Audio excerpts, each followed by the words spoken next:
жылы 22 маусымда таңғы сағат 4-те таң шуағы жаңа ғана арайланып келе жатқан кезде фашистік Германия тұтқиылдан Кеңес одағының жеріне опасыздықпен басып кірді.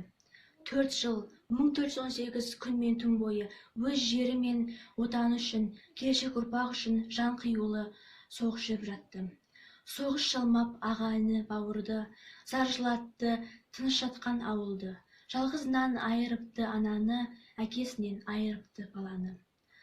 Сол сұрапыл жылдары қазақ халқы өзінің отаны мен жеріне деген патриоттық сезімін, ұлттық мақтанышын дәлелдеді. Оған мысал, айқас алаңдарында Кеңес одағының батыры атанған атақтауды жетеді. Бауыржан Момышұлы, Әлия Молдағұлова, Талғат Бегелдинов, Мәншік Мәметова, Ибрагим Сүлейменов, Сұлтан Байғамбетов сынды батырларымыздың еңбегі еліміздің жүрегінде мәңгілікке сақталады.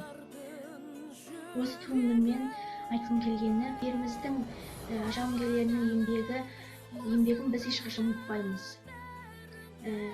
Және де біздің азаматтық борышымыз отанды сүю, достық пен бірлікті ту етіп, аталарымыз берген бейбіт өмірді жалғасуына үлес қосу.